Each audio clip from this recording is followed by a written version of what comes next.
We are live. We are live. Welcome to College Football's Peek Around the Corner with your host, Greg Pflugar. We cover everything in college football because we love everything in college football. And if you do as well, subscribe to this channel, ring that notification bell, smash the like button if you like our content, share the video with your family and friends if you want to support this college football rebel outpost with a donation to help us keep the lights on and grow the channel. Just hit that $ where you make your comment and I'll get to you super chat as quick as I possibly can. Welcome everybody into the studio, even those sad evil Badgers. Welcome on in to the studio that sits on the corner of Keith Jackson Parkway and Kurt Gowdy Avenue. Do not be afraid. Do not be afraid to become a legend with your comments and with your phone calls. Buckeye Greg, the streak is over. The Buckeyes defeat Michigan. What was it? 23-9, 24-9. It don't matter. The Ohio State Buckeyes are going to be ranked number 1 in the playoff selection committee release of their new rankings come Tuesday night. It is going to be 12-0 Buckeyes versus 12-0 Hoosiers at Indianapolis, Indiana for the Big Ten championship game. And if it's a competitive game, there's probably a pretty decent chance that both teams are going to be ranked 1 and 2 heading into the playoffs. Although if Georgia handles Alabama easily, Georgia might sneak up for that number 2 spot. There is going to be a lot of drama today around Lane Kiffin. But there is going to be a lot of drama around the next few days heading into Tuesday night's new release of the college football playoff rankings. My position is this: chaos. I've gotten what I wanted. Now, it did not come in the way of the top teams losing, but it did come in the way of the top teams all winning. In other words, the playoffs are not big enough. I think we can all come to that consensus. Most of us. I think more people are in this new world of college football, the playoffs are simply not big enough. Not the way the transfer portal, not with rev share, not with the talent being dispersed a little bit more than it was in the past. Not with the large conferences playing imbalanced schedules, which is not going away. A larger playoff is needed. Now, I would argue, I am the captain of the army of 24. I'm arguing for a 2014 playoff, 4-4-4-4-2-6. For all the reasons that I've already gone into, it does not hurt the SEC.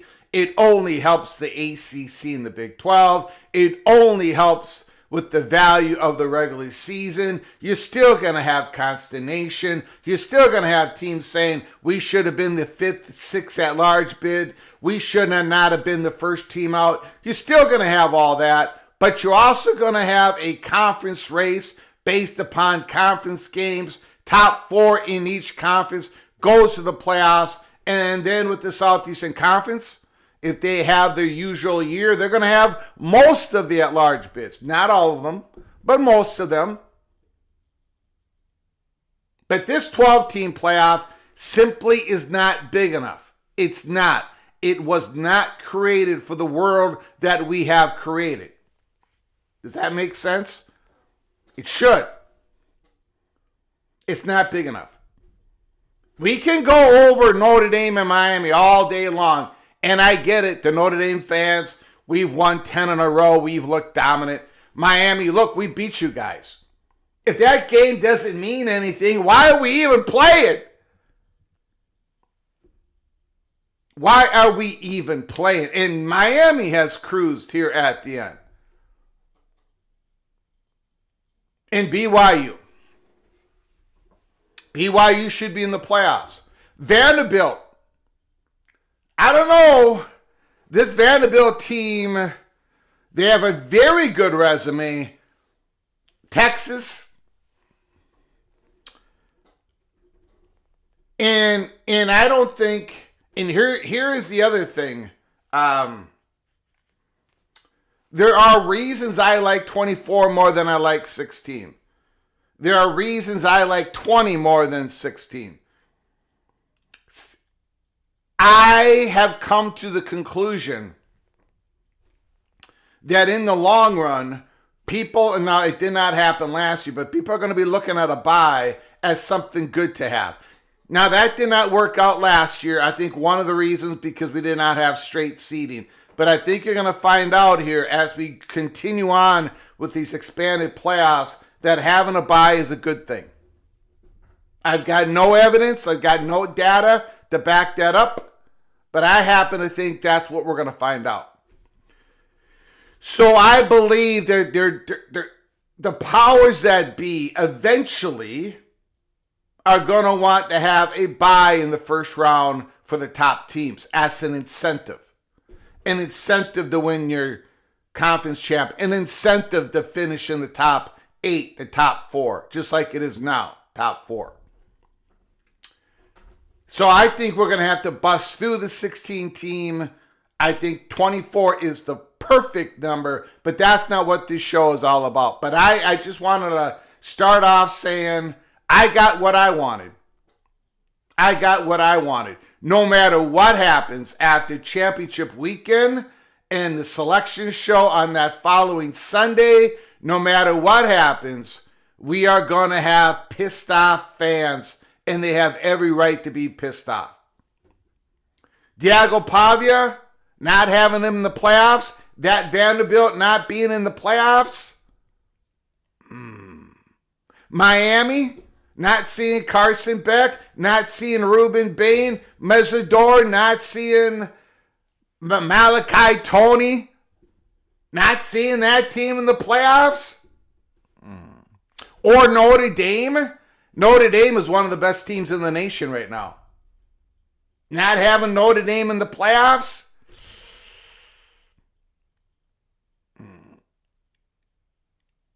Yeah, the playoffs are not big enough. That is my take. And it's going to be proven next year. It's going to be on most years. We have a different world. People keep telling me, Greg, 4 was perfect. 8 would be better. Not in this world that we have constructed, and we are going to continue to construct. That's number 1. We'll get back into all that later. But this Lane Kiffin thing is driving me absolutely nuts. At this point, it is driving me absolutely nuts. And I've got to get it off my chest.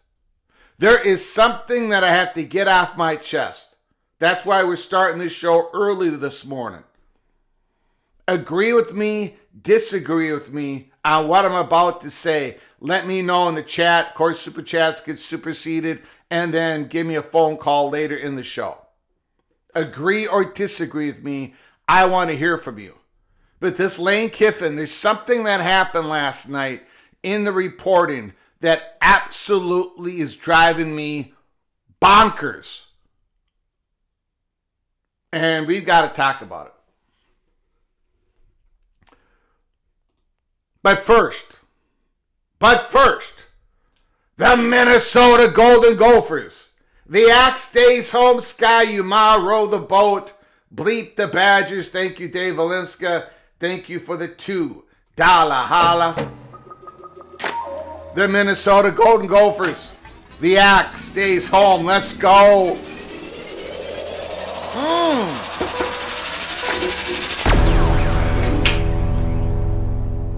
I have a couple comments about that football game. Bill G, 5 gifted memberships. Holy smokes, Bill G does it again. My goodness. Jonathan Anderson, Anthony Zappin, Corian Byerly, C. Montgomery, Morton. When you get an opportunity, please say thank you to Bill G for his generosity. Once again, Bill G and all 5 of you, you are knighted, officially knighted. Cloak and Dagger, welcome to the PATC family. Thank you, Bill G. Thank you so much for your support. Thank you so much. I appreciate it. Couple things on the Gopher game, and then we'll get past the Gopher propaganda. We'll get into Lane Kiffin here in a moment, and to all your teams on what happened this rivalry weekend. On the Gophers, couple of things. Number 1, me and the evil Badger, Ryan Willie, friend to the family, friend of mine. I do not have to eat a cheeseburger live. Once again, I avoided eating the cheeseburger. Okay? That's done. Number 2, Luke Fickell.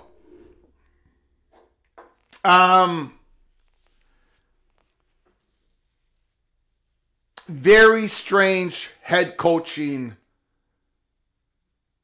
job during that football game. Now, I know a lot of you did not watch the game. Obviously, there were big games going on, and I think the Badgers and the Gophers were on FS1.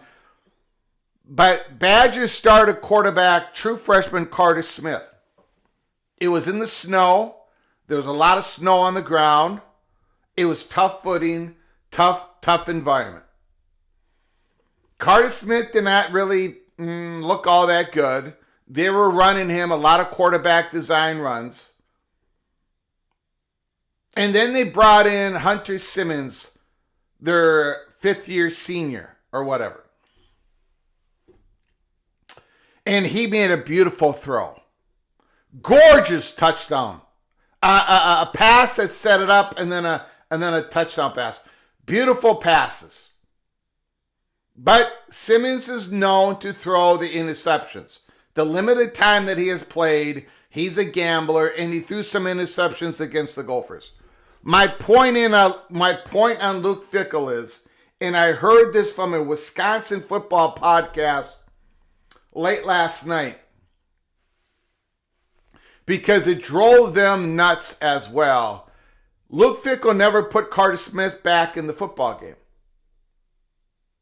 In other words, you have your freshman quarterback who's been getting all the first team reps, and they can't quite run the ball early in the game. You throw the other guy in, which is fine. He made some beautiful passes, which he does. He threw some interceptions, which he does, and you never went back to Carter Smith. It was very odd. Very odd. Extremely odd coaching by Luke Fickell last night. Anyways, congratulations to my Golden Gophers. We now have the lead. We've won 4 out of the last 5. So now the Wisconsin-Minnesota series, the 135th meeting yesterday, 64, 63, and 8. The Gophers have the lead. And also the Gophers finish in the top half of the conference for the second year of the 2-year 18-team conference standings. So congratulations. Let's go Gophers. All right. Now the Lane Kiffin. Let's get to the Lane Kiffin. Super chat from John Teal.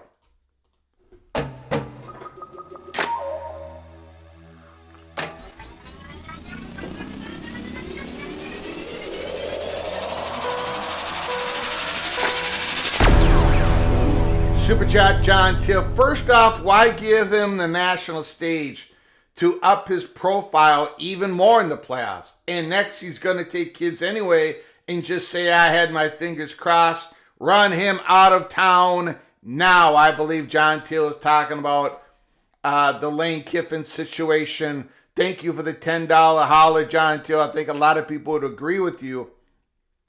Grateful Trojan says Lane took his mask off again. All right, let me get into this. Okay? Last night, I'm gonna let you guys know what is driving me crazy. All right? Lane Kiffin. Breaking news on 3 last night. Lane Kiffin intends to coach LSU in 2026. What remains uncertain is whether he will be allowed to continue coaching Ole Miss in the college football playoff. Okay? Brett McMurphy then later on early this morning says Lane Kiffin is essentially demanding to finish the season with Ole Miss, while simultaneously threatening to poach the Ole Miss roster and staff if he can't, source told On 3 Sports. It's unfortunately gotten even messier than expected as emotions are high. I am going to circle back to this. All right? No, Tony, I predicted Gophers. I predicted Gophers in our selection. Tony, be careful, Tony. No. The fat guy from Minnesota predicted Minnesota to win. All right. Now, I'm going to circle back to this. Okay? Because there's something here that is driving me absolutely crazy. Cousin Shane, who's of course a fan of the Tennessee Volunteers and has a great podcast with SCC and Mike. Basically, Lane demands before leaving LSU, let him finish coaching the season, let him actively recruit for LSU, let him hire staff for LSU, destroy all recruiting opportunities for Ole Miss, most likely play the victim. And then he has Ole Miss fans, Tennessee fans shaking hands. So it was reported.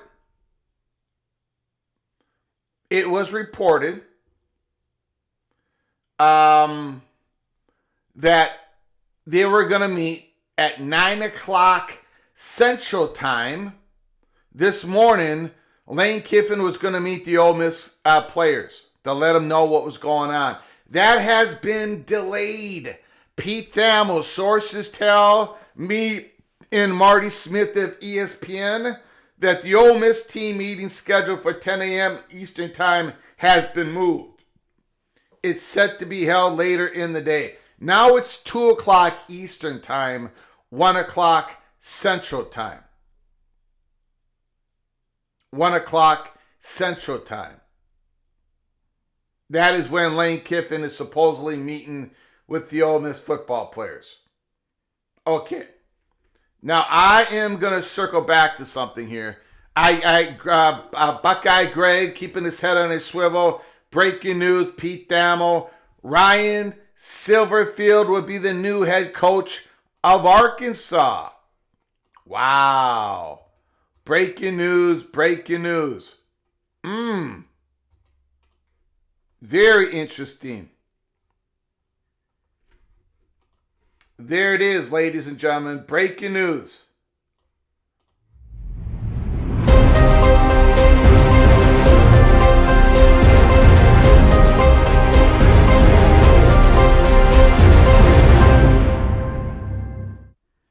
Adam Rittenberg, all of them are reporting Memphis. Ryan Silverfield is going to be the new head coach, the next head coach at Arkansas. Sources confirm he's having meetings this morning at Memphis.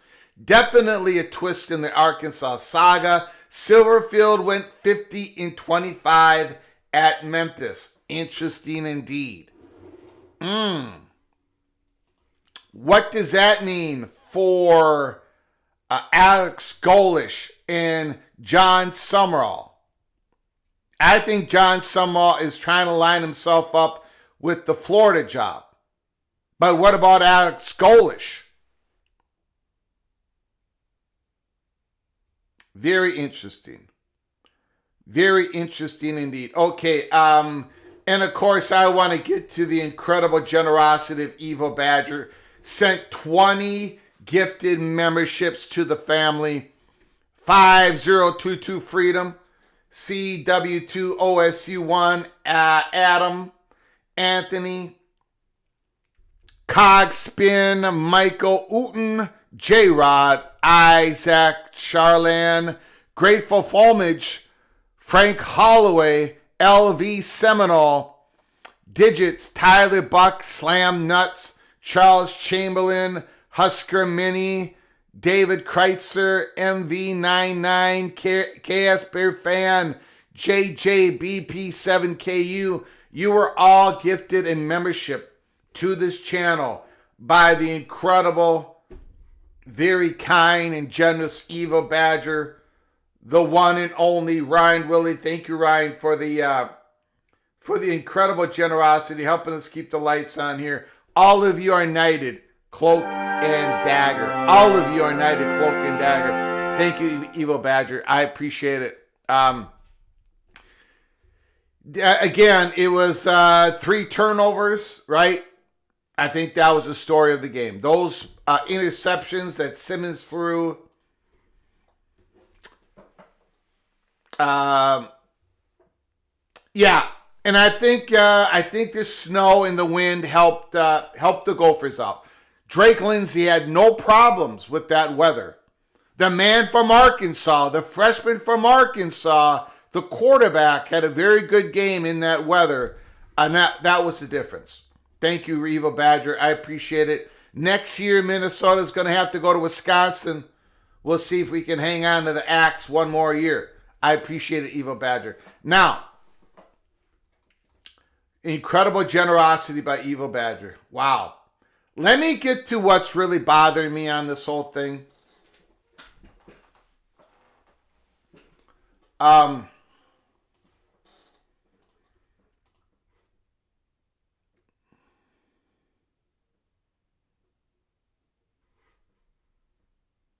Goalish to Auburn.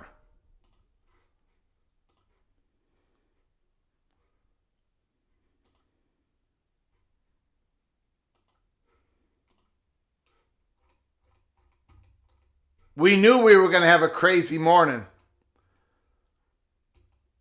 Breaking news. Breaking news. Breaking news. Wow. Wow. Okay. All right.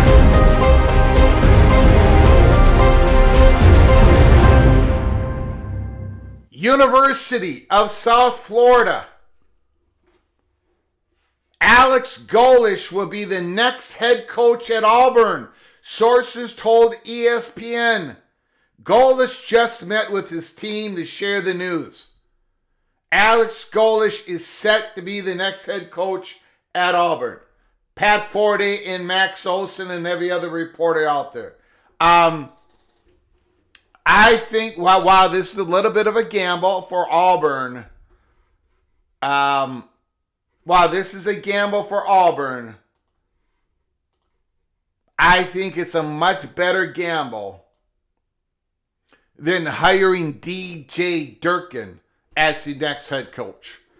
That was giving me all like, holy smokes, what is Auburn doing? But Alex Golesh, I think that's a gamble worth taking. Dominoes are falling all over the place. Dominoes are falling all over the place. Thank you, Buckeye Greg. Appreciate it. Arkansas with Silverfield. Auburn with Golesh.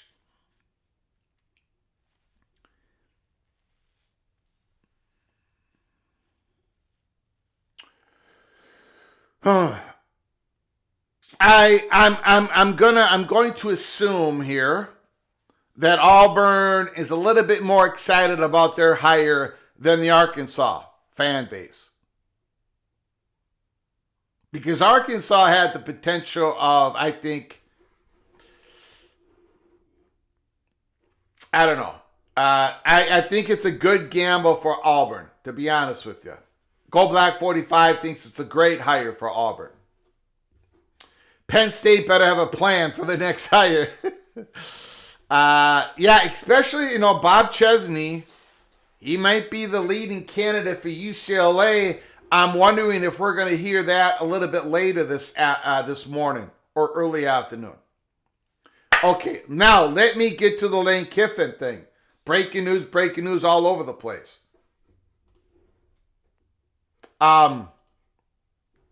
This is what's got me...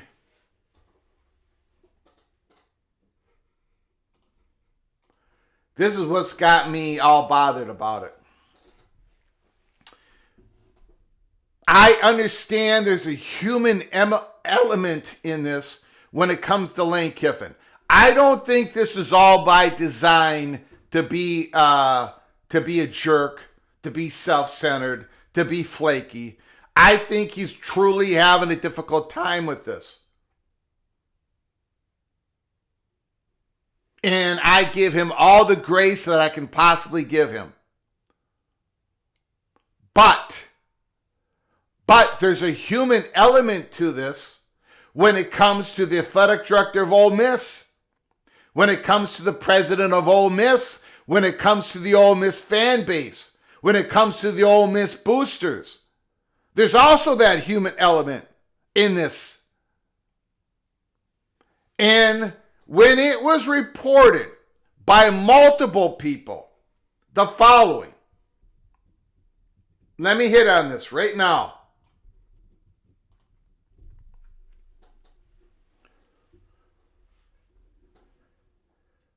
Lane Kiffin is essentially demanding to finish the season with Ole Miss, while simultaneously threatening to poach Ole Miss roster and staff if he can't, sources told On3 Sports. It's unfortunately gotten messier than expected as emotions are high. This is what really gets me. Okay? For this reason. Lane Kiffin is threatening Ole Miss that if he's not able to coach through the playoffs, he's going to poach Ole Miss roster and staff. Well, no kidding. Of course you are. Everybody would. Every coach should try to first poach the players that they have relationship. When you go to a new coaching job, you're looking to potentially poach the players that you have on your team and the coaching staff, some of the guys that you value the most. That's what every coach does. That's what you should do. That is what LSU is expecting you to do, Lane Kiffin. That is what Kirk Cinetti does. That's what everybody does. That's what Alex Golish is going to do. That's what Ryan Silverfield is going to do. And Ole Miss expects you to poach their players, to poach their coaching staff. You are threatening Ole Miss that if you do not get to coach them through the playoffs, you're threatening that you're going to poach their players and coaching staff. They already know that. You're making their argument for them. In other words, Lane Kiffin, Ole Miss wants to have their new head coach to be able to have the option of poaching his players and his coaches that he likes the most. That's the point. That's why Ole Miss cannot afford you to be their head coach through the playoffs. Ole Miss wants their new head coach to be able to recruit their current roster, to be able to make some phone calls, to coaching staff that he wants. They don't want you in the room anymore because Ole Miss has got to think about their future. When you are threatening Ole Miss about poaching their players and coaching staff, Ole Miss is probably thinking, of course. But that's what we want to do. We want to have that option. That option. Depending on who they're going to hire for the new head coach. If like John Sumrall, for example.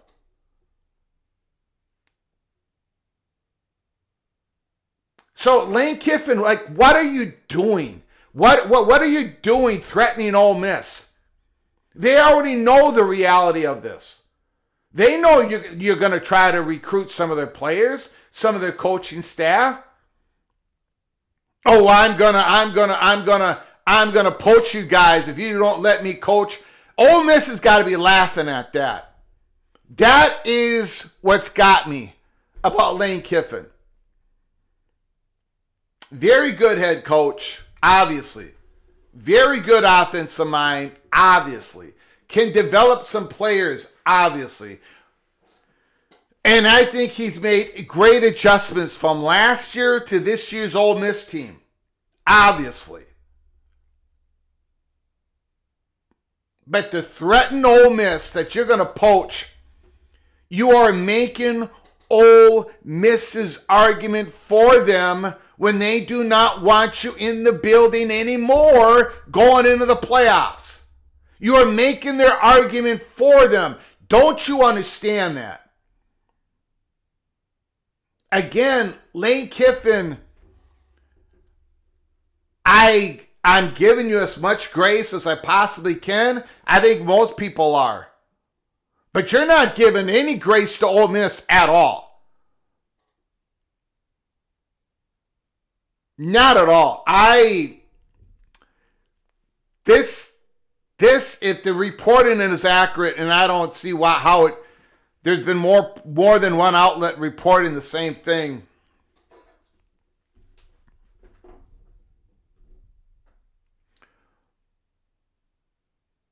I think it's I think Lane Kiffin is I get that he's having I understand he's struggling with it or was struggling with it, but man, not to look at it from Ole Miss's standpoint. Ole Miss isn't laughing. They are crying. Awful situation. It is an awful situation. And maybe I did not use the term laughing correctly. Maybe that's the wrong term. But Ole Miss has got to be looking at this saying, well, this is why we want to move on, Lane Kiffin. Because we know you're going to poach. What? If Lane Kiffin coaches Ole Miss in the playoffs, he's not going to take any Ole Miss players. He's not going to take any Ole Miss coaching staff. He's not even going to try. Really? Really? Anybody believes that?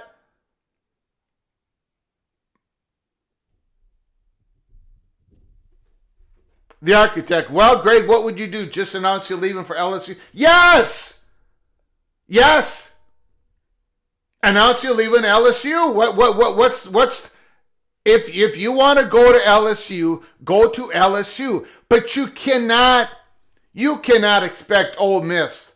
If they say no, we can't have you the head coach during the playoffs, you got to be able to understand that. What do you expect? Ole Miss just to sit there and lay down for the Southeastern Conference mate? Really? Of course Ole Miss can't have them there. Ole Miss has got to start working for next year, just like Lane Kiffin's going to be starting working for next year. The moment that Lane Kiffin... Wait. Do people expect... Time out. Do people expect Lane Kiffin to be announced the head coach of LSU today and not start working for LSU? Did not start recruiting for LSU? Did not start building the coaching staff for LSU? Did not start working on the high school recruiting? Did not start talking with their general manager every day, their athletic director? You expect Lane Kiffin to take the LSU job and not start working for LSU? And you think that's okay with Ole Miss to do both jobs at the same time while Ole Miss is in the playoffs? I can't give Lane Kiffin any more grace. I get that he struggled with the decision. Fine. Very human attributes on that. But this now has gone to the absurd. And I think this is the point that people are very wary of Lane Kiffin.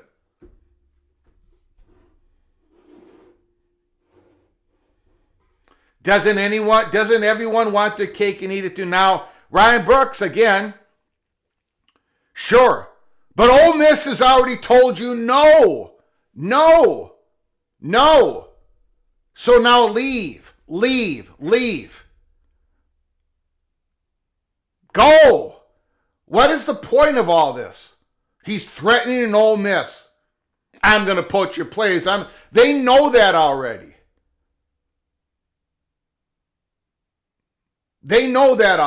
Go. What are we doing here? My goodness.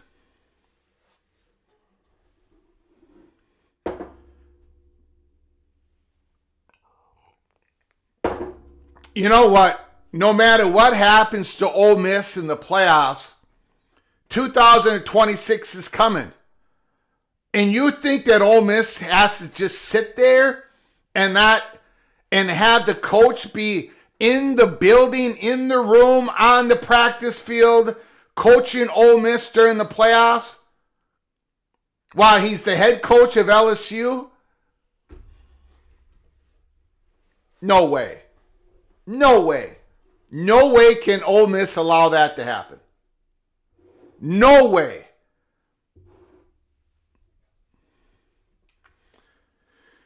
I need coffee. It's going to be an interesting morning. Yes, it is. It's already been a very interesting morning indeed. Hold on a second here.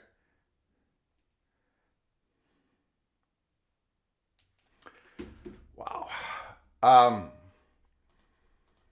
you, Buckeye Greg. We've got more breaking news. More breaking news. More breaking news.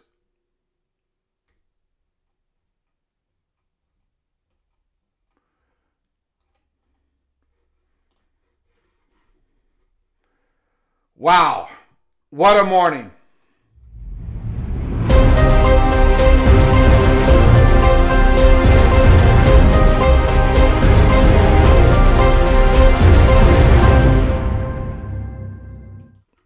Matt Zenitz and everybody else is reporting that Florida is expected to hire Tulane's John Sumrall as its new head coach. Sources tell me in CBS Sports, John Sumrall, the new head coach of Florida. Now, I am a big fan of John Sumrall. I've explained it here. He has done a tremendous job at Tulane.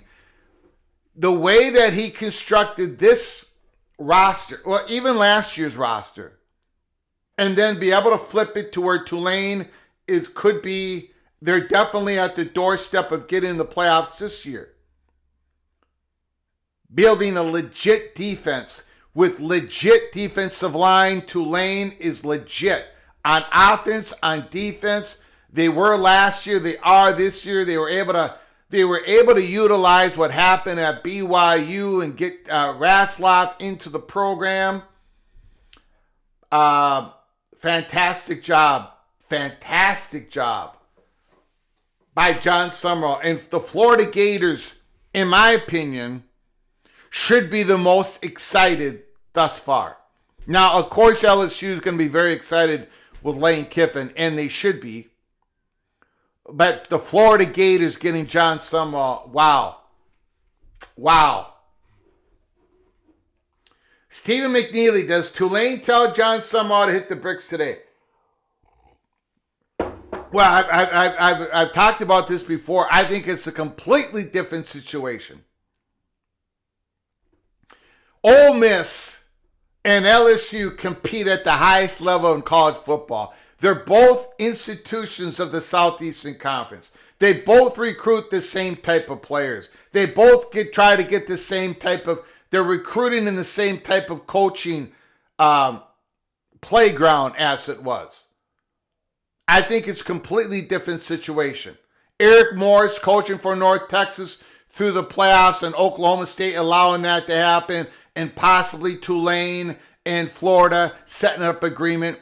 Totally different situations. But it's up to Oklahoma State. It's up to Florida. Ole Miss has said no. So it's a no. And I think they've got great reasons for it to no. I don't think it's the same. I do not think it's the same situation at all. Yep, Roddy Richborg, we got it. Goalish to Auburn. Absolutely. Breaking news, breaking news. Now, what does the Penn State Nittany Lions do today? Do we hear what the Penn State Nittany Lions do today? Who is going to be their next head coach? Their new head coach? We've got some super chats we got to get to. Christopher Hooter.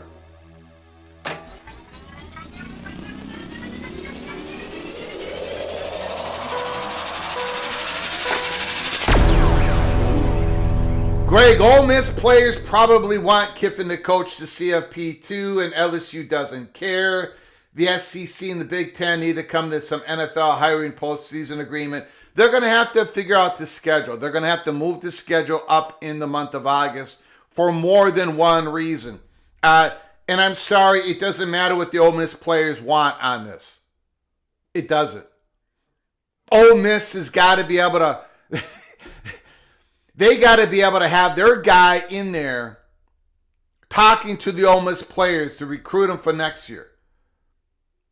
There's no way that Ole Miss can allow the new head coach of LSU to be their head coach in the playoffs. LSU would not allow it. You would think LSU, being in the playoffs, would allow their coach to be be a head coach of be a newly hired head coach of another SEC team and still be the head coach of the team in the playoffs. LSU would not allow it. Of course they wouldn't. And Ole Miss, this is a kind of a no-brainer, in my opinion. Absolute no-brainer. And I know LSU fans now are going to, they're rallying the troops. They're very excited about their new head coach, and you should be a great offensive mind in Lane Kiffin. But come on, LSU would not do it. Why should Ole Miss do it? And they're not going to do it. So Lane Kiffin has to move on. Move on. Move on. In my opinion. Thank you for the $5 holler, Christopher Hooter. Ricky Tungate. We've got another super chat.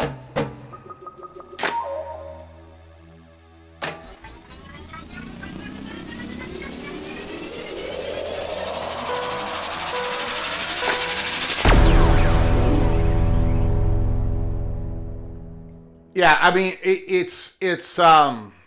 LSU would be doing the same thing as Ole Miss would be doing. Same thing. Every SEC, every Southeastern Conference team would not allow their coach to coach in the playoffs if they were just newly hired by an opposing SEC program. There is no way that you can even have that optics to be allowed. There is,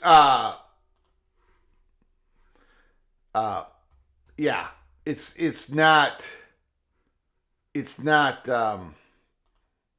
doable. Ricky Tungate, thank you. Great. Congrats on the win. Thank you, Ricky Tungate. I appreciate it. Thank you for the $5 holler. Congratulations on that win against the Purdue Boilermakers. I forget what the 56-3 or something like that. And Kirk Cinetti called off the Dogs early in the third quarter on that football game. Ricky Tungate, get ready. Indianapolis, Indiana, number 1 rated Buckeyes 12-0 versus number 2 rated Indiana Hoosiers 12-0 for the Big Ten Championship. Good luck, Ricky Tungate. Indiana Hoosiers are absolutely on fire. Thank you so much for your generosity. I appreciate it. Appreciate it. Numbskull News, Ole Miss should announce that they are starting a coaching search and be done with Lane. They're done with Lane. They're going to go into they're going to go in the playoffs with probably their offensive coordinator being the head coach. And it probably will diminish Ole Miss's chances of winning a playoff game. Right? It's going to diminish it. But you can't have LSU's head coach be your coach in the playoffs. Just think about it.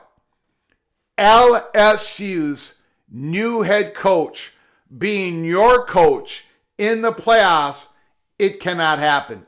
If you are Ole Miss, if you are Mississippi State, if you are Georgia, if you are, there is no way any Southeastern Conference team is going to allow that. And I would argue very much with anybody who thinks that's even a possibility. Absolute. Cod, spin, go Tigers. LSU fans are excited, and they should be excited. Don't let that, they should be excited. LSU fans should be very excited about having that offensive mind as the head coach of the LSU Tigers. With that recruiting ground, with that fan base, with that institutional support, with the support of the state of Louisiana, the LSU fans should be very excited. But you've got to let Ole Miss have their excitement. They're in the playoffs, and they're going to be looking for their future head coach. And I'm sure they already have. And they got to get to work on it. Mowing After Dark. Mowing After Dark, super chat.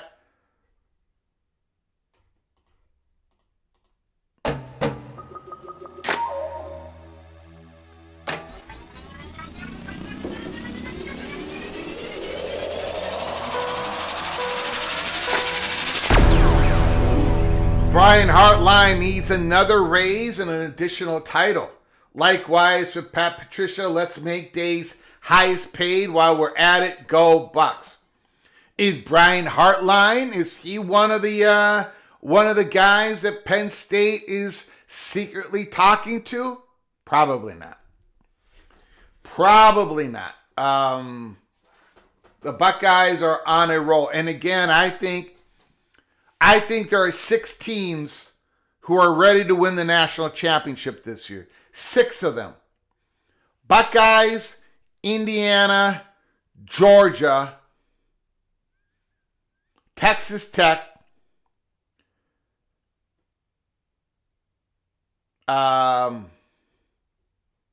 Notre Dame if they get in it, and Miami if they get in it. Miami, Notre Dame, Georgia, Indiana. No, wait a second. 7 teams are ready to win it. Oregon, Indiana, Ohio State, Notre Dame, Georgia, Miami, Texas Tech. 7 teams, I think, can win it all. I don't think Oklahoma can do it. Oklahoma's offense is not ready to go on a run in the playoffs to win it all. And I don't think Ole Miss can do it as well. Yeah, congrats to Minnesota on quarterback flip from Cal Brady Palmer. I had not only I, but other people, Minnesota 247, other people, a Ohio State beat writer reached out to me and said that the Buckeyes really like Brady Palmer. Ohio State, when they recruited him, really likes Brady Palmer. Now, the Buckeyes were never close to having Brady Palmer on their team. The Buckeyes have a whole bunch of other quarterbacks that they recruited and offered without a commitment offer. Brady Palmer is like a mid 3-star, but the Buckeye coaching staff really likes Brady Palmer. We'll see what happens. Again, he's coming into Minnesota. He's not going to be the starter for the next 2 years if the Gophers can keep Drake Lindsay. So hopefully he's patient. Hopefully he develops. Pretty good athlete.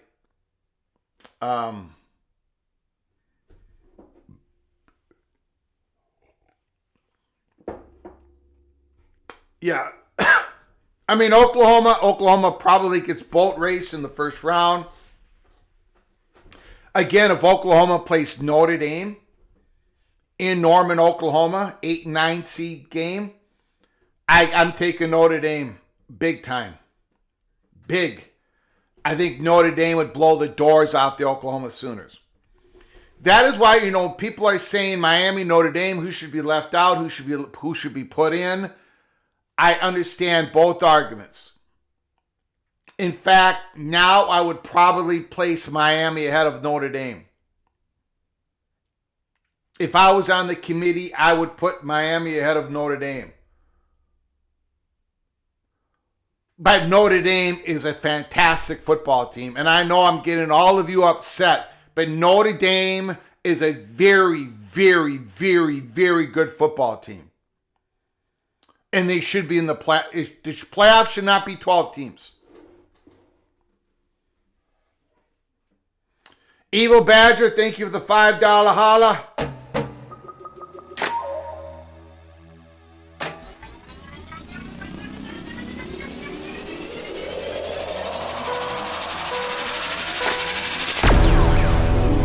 Greg, no more friendly wagers while Fickle is the head coach of Wisconsin. Thank you for the $5 holla, Eva Badger. Wisconsin ended up being the favorite going into that game in Vegas. Wisconsin had just defeated 2 top 25 teams going into that football game. But again, your freshman quarterback was not ready to play in that conditions. And your backup quarterback, Simmons, is a wild man. He throws a great football, and he throws a horrendous football. Thank you, Evil Badger. I appreciate the $5 holler. And again, Minnesota has to go to Madison next year. And that we might be giving up the axe. We shall see. We shall see. The only way Miami gets in is if Duke wins the ACC. I don't think one really has to do with the other. I don't think one really has to do with the other. I think those, if Duke wins the ACC, that's not going to really change the voting, I don't think, of the committee. Just my opinion, but I don't think. Go Black 45. I don't know about Notre Dame blowing out Oklahoma. They struggle with strong defensive teams. Yeah, and I don't think Oklahoma would score more than 10 points against Notre Dame. So I think at the end of the day, Notre Dame would beat them pretty bad. I think, Go Black 45, we might be able to find out because that game might be all lined up.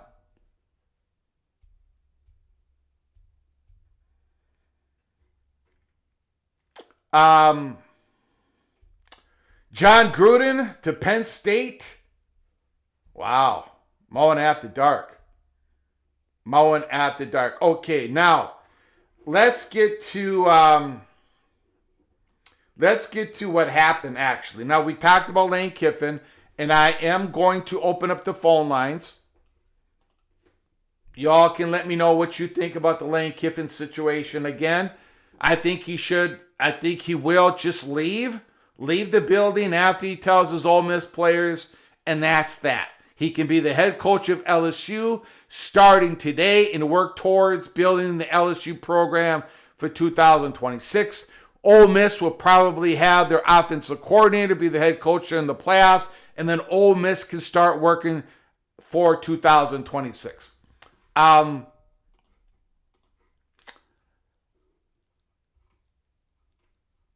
I said earlier today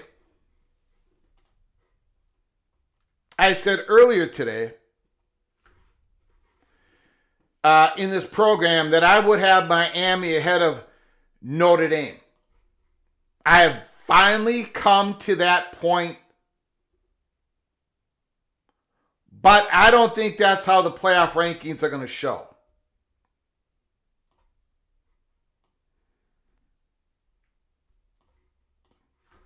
I think it's pretty clear cut what we're going to see on Tuesday and what we're going to see on the following Sunday after Championship Saturday. Buckeyes, Indiana, Texas A&M, Georgia, Texas Tech, Oregon, Ole Miss, and Oklahoma are all in the playoffs. Those 8 are in. If the Buckeyes lose their championship game, they're still in. Indiana loses their championship game, they're still in. Georgia, if they lose their championship game, they're still in. Texas Tech, if they lose their championship game, they're still in. Oregon's not getting bumped. Ole Miss is not getting bumped. Oklahoma's not getting bumped. So now we go, and then you have the ACC champ and the G5 champ. So now there's 2 spots remaining. Notre Dame, Alabama, BYU, Miami, and I would put Vanderbilt in the mix. Utah is going to get boxed out here. I think Texas is not in the mix. However, I'm going to show you guys an article here just in a little bit. I'm going to show you guys an article. There is a lot of Vanderbilt, Texas propaganda going on right now. A lot of it. A lot of it. I mean, it's coming in waves. I'm going to show you an example of that here in a moment. I do think the playoff committee is going to keep Notre Dame where they are. They're not going to have Ole Miss drop behind Oklahoma. Ole Miss defeated Oklahoma, even with the coaching staff change. I think Ole Miss is going to stay at number 7. They might get moved to 6 or 5, but with the coaching staff change, I think they're going to be at 7. The Texas Tech, Oregon, I think Texas Tech is going to move to number 4. Texas A&M is going to move back. And then you're going to have the question of Texas A&M or Oregon as 5 or 6. Who's going to be 5? Who's going to be 6 between Texas A&M and Oregon? That's going to be a major point of discussion. Notre Dame, I don't think they're going to get moved out. They've had them ahead of Miami this whole time. They've had Notre Dame ahead of BYU this whole time.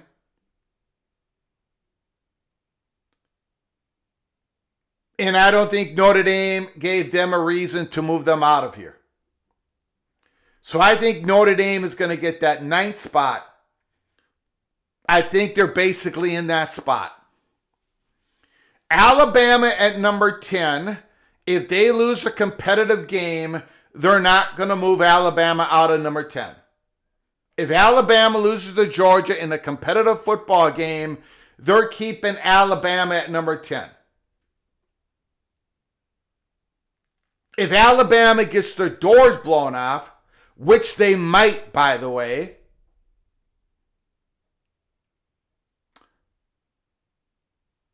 then it comes down to a Miami, Vanderbilt, BYU situation. But basically Miami and Vanderbilt. Because if BYU loses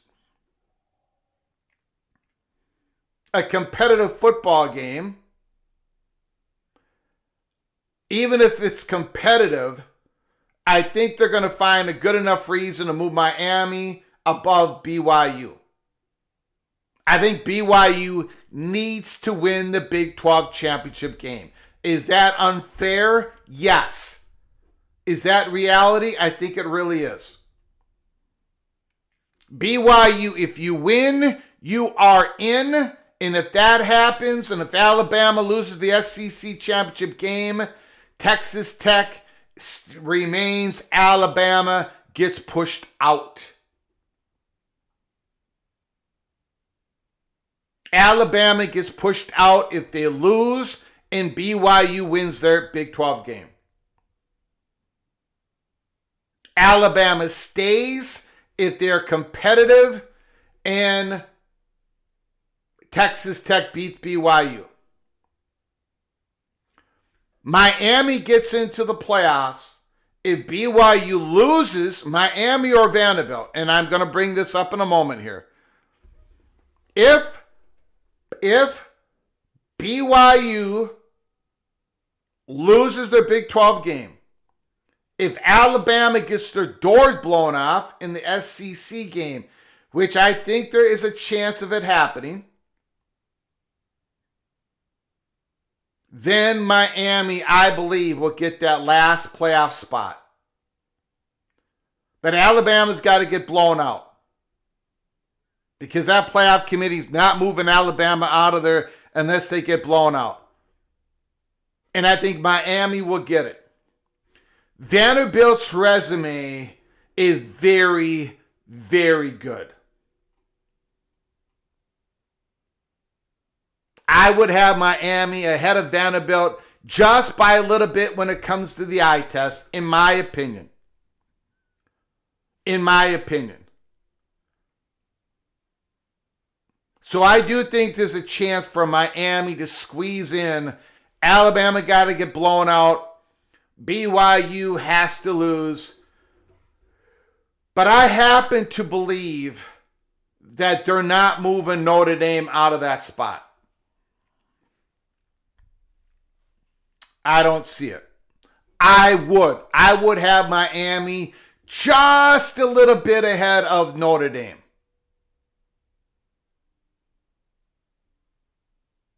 But I don't think the playoff committee is going to have that. Now, I just want to show you guys something here. Nicole Auerbach from NBC, not ESPN, not from On3, Nicole Auerbach from NBC Sports this morning Takeaways from week 14. Texas is back from the dead. Are you kidding me? 3-loss Texas is very much alive in the college football race, and that's going to put pressure on the selection committee. The Longhorns were always going to be the only 3-loss team with a legitimate chance to make the 12-team field as an at-large. They had the biggest opportunities down the stretch, and they took advantage of their final one to secure arguably the best win in the country over number 3 Texas A&M on Friday. Now Texas has 2 wins over teams ranked in the CFP selection committee's top 8, and a 7-point loss to the number 1 team in the country, and a 25-point loss to the number 4 team in the country, and a 3rd loss to 4-8 Florida is the bad one on the resume, but the pair of wins should more than offset one bad loss. Really? Who exactly is Texas replacing? Who are they taking out to put Texas in?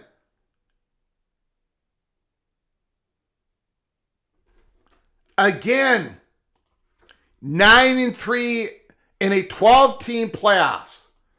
A 9-3 team can make the playoffs. They can. In my opinion, they can. They can. And someday they might if we keep with the 12-team playoffs.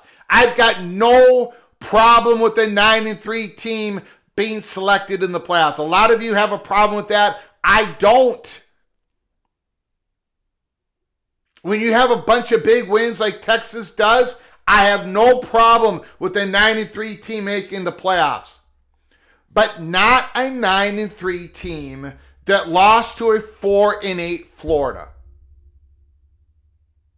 Not when you're looking at the other resumes and the eye test of the teams above Texas.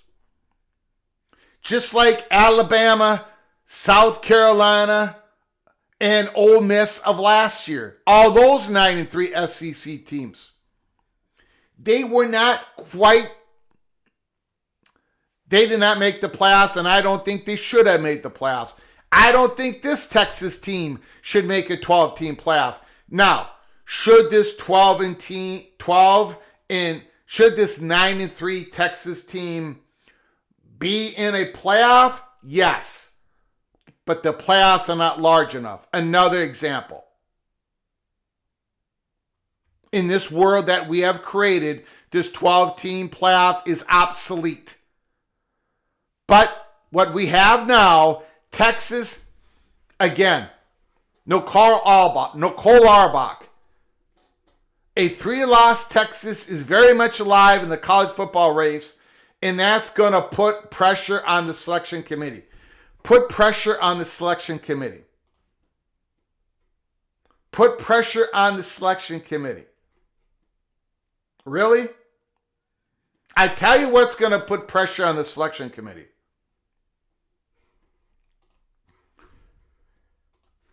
You go put Texas in above a Miami, a BYU. You're going to put them ahead of a Notre Dame and Alabama?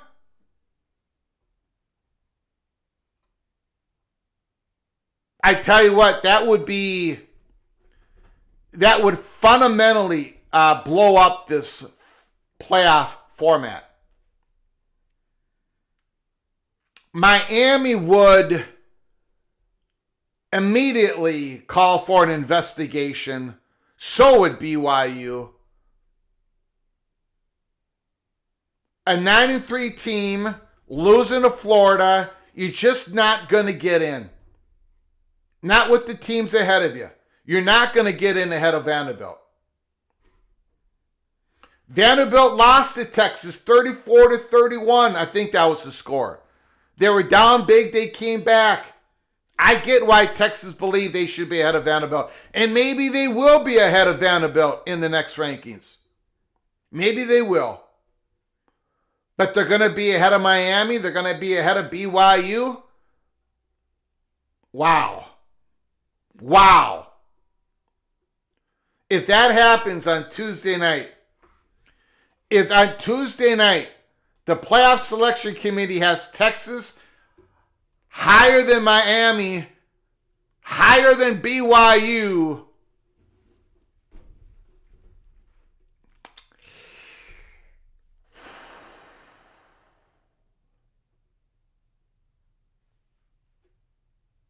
wow. RB Media, Texas ahead of BYU and Utah. Yes. Now, before we get to your phone calls, we've got to talk about the ACC situation. Okay? We're going to get to your phone calls in just a little bit, I promise. We got to talk about the Southeast. We got to talk about the Atlantic Coast Conference situation. We've got a super chat.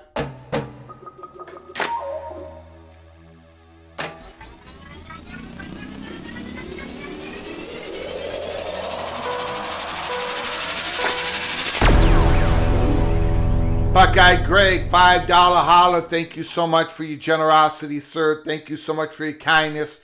Which American Conference coach are you most excited about, Greg, out of the 4 coaches who had just hired John Sumrall with a bullet? John Sumrall, what he did at Troy, then what he's done at Tulane, John Sumrall, and what the industry, how they talk about him, how they talk about this guy. John Sumrall, Florida, home run. I do not believe he's Billy Napier. I don't. Let me know what you guys think. I do not think that at all. Thank you for the $5 holla. I very much appreciate it. Buckeye Greg, thank you so very much. Let's get to it, guys. I got a bunch of questions for you. I got questions. I do not have answers. I got questions. I do not have answers.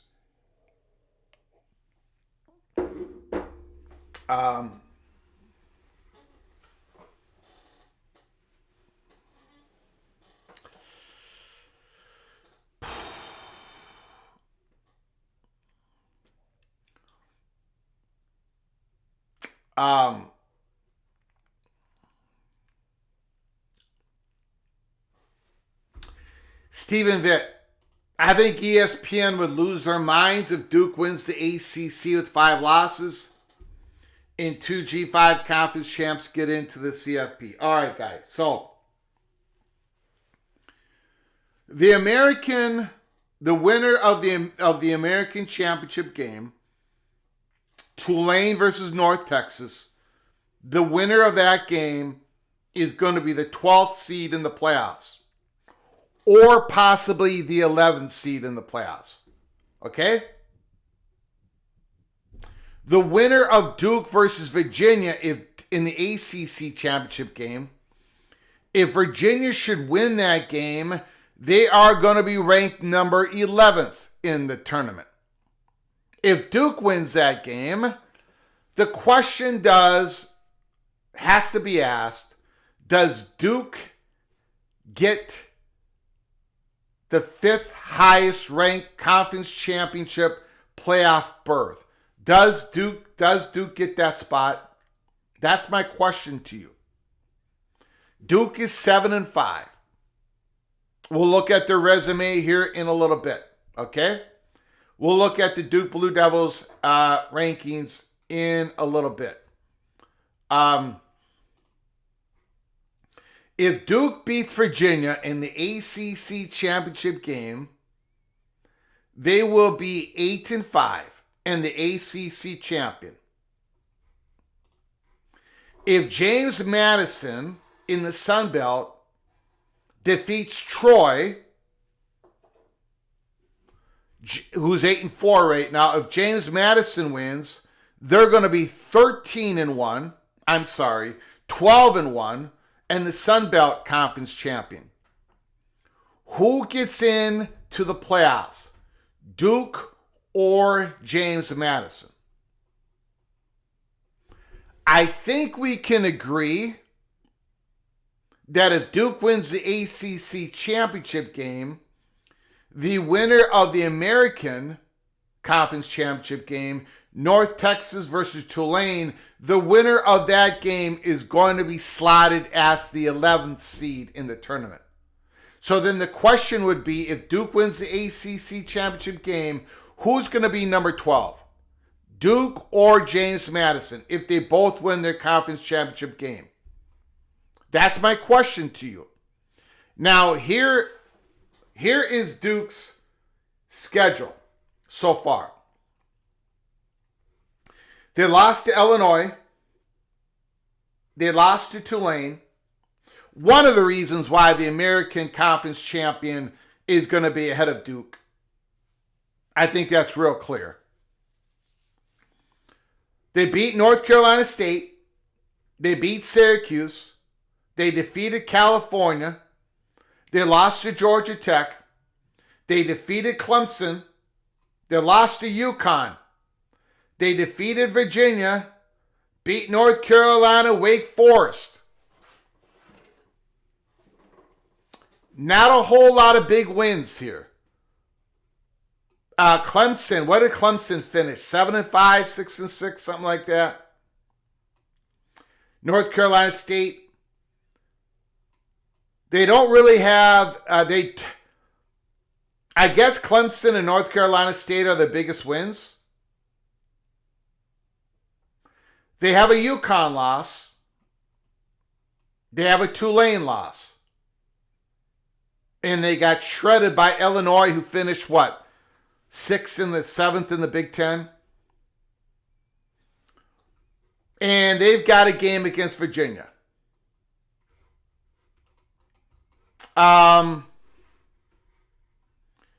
If they beat Virginia, do they finish ahead of a James Madison? Let me show you James Madison's resume. Not a big win on the slate at all. Not a big win. They do have a loss to Louisville, 28-14, which is a good loss. Weber State, Liberty, Georgia Southern, Georgia State, Louisiana, Old Dominion, Texas Tech, Marshall, App State, Washington State, Coastal. Okay, so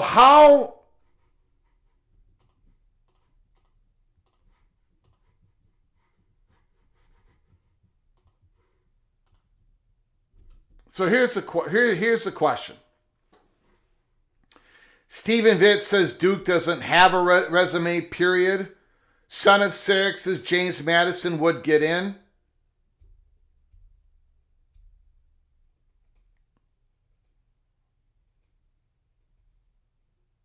Is Tulane cooked? No, Tulane wins. If Tulane wins the American, they are in the playoffs. Duke is not getting into the playoffs. Who is ranked higher now, Duke or James Madison? All right, let me show you guys something here. This is what I wanted to get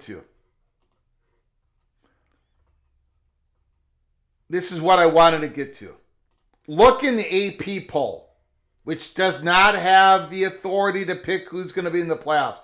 The AP poll had James Madison number 20, North Texas 21, Tulane 22. We know that North Texas and Tulane are going to play each other. The winner goes to the playoffs. James Madison at number 20, and Duke does not show up anywhere in the other teams receiving votes. But if you look at the college football playoff rankings,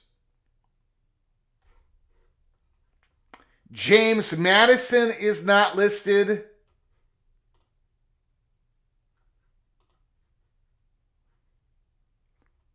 James Madison is not listed, and neither is Duke.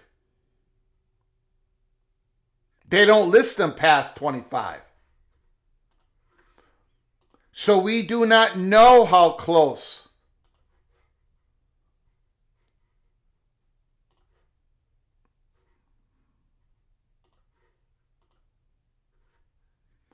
We do not know how close James Madison and Duke is with each other when it comes to the college football playoff selection committee. If Virginia wins, they are in at number 11. The winner of North Texas and Tulane are in at 11 or 12, depending on what happens between Duke and Virginia. If James Madison wins and Duke wins, who is the next team? So, we have a situation. Ladies and gentlemen. If Duke defeats Virginia, James Madison defeats Troy, and Alabama plays a very competitive football game against Georgia and SEC, or if BYU defeats Texas Tech, we're not going to have any ACC teams in the playoffs. There is a decent chance that we are not going to see an ACC team in the playoffs if Duke beats Virginia.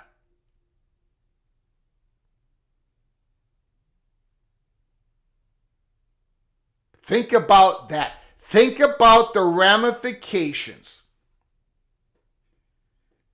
If Duke beats Virginia and Alabama plays a very close game against Georgia or defeats Georgia, or BYU defeats Texas Tech, Miami's not going to get in the playoffs. Duke may not get in the playoffs above James Madison, and you are not going to have an ACC team in the playoff. You're talking about playoff chaos. You're talking about the ramifications. You're talking about these ACC schools trying to get out of that conference, and we all know the reasons why. The phone lines, Phillips going on TV saying this is outrageous. The pressure to expand the playoffs. The Big Ten saying to the ACC, well, if you follow us, you'll have the top 4 teams in the playoffs every single year. Think about the ramifications of a no ACC team in the playoffs. Think about not only is there not an ACC team in the playoffs under this scenario, you've got James Madison representing the Sun Belt. The Sun Belt.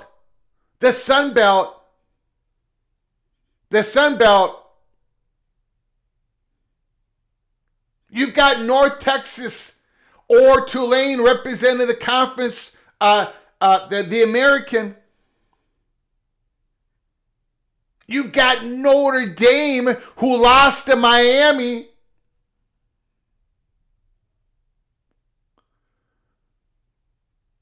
The ramifications of an ACC team not making the playoffs by this design, by this scenario. I've been talking about DEFCON 1 when it comes to the Big Ten Conference, looking at everything around them. The ACC would absolutely explode at everybody and internally.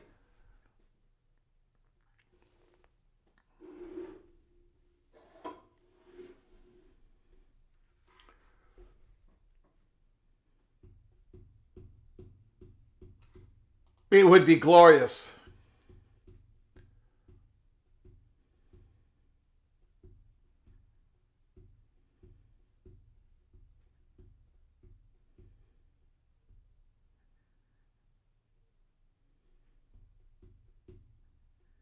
Should have listened to Petiti. We're going to open up the phone lines. I got to hear you guys' opinions on all this stuff that we've talked about for an hour and a half. Lane Kiffin, the playoff situation, Duke.